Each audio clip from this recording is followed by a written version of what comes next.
Nous sommes au terme d'un atelier de 3 jours relatif à la validation du rapport annuel d'activité 2023 du ministère et à la validation aussi du plan de travail budgétisé annuel 2024 du ministère en charge des collectivités territoriales. Donc, en 3 jours, nous avons eu à faire le point sur les différentes activités qui se sont déroulées en 2023 et nous projeter sur 2024.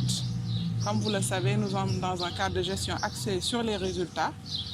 où le nouveau cadre nous impose de planifier les activités et d'éviter le pilotage à vue. Ce qui fait que nous avons essayé, autant que faire se peut, de voir en fonction des moyens qui ont été assignés au service, quel a été le niveau de réalisation et nous projeter sur 2024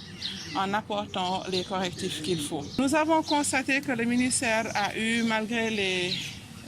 budgets qui ont été alloués,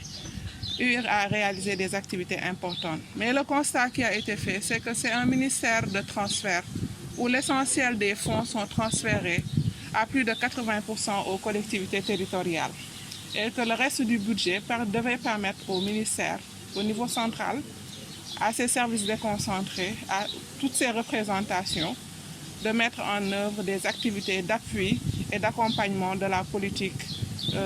du Sénégal définie certes par le chef de l'État, mise en œuvre par le ministère des collectivités, mais en termes de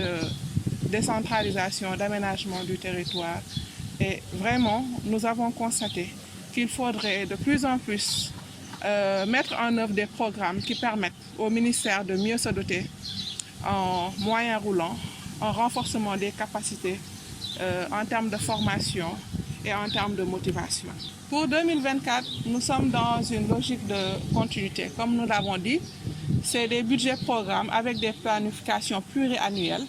et les activités qui sont mises en œuvre nous permettront de continuer un peu l'action relative à la promotion de la décentralisation, aux questions liées à la gouvernance globalement.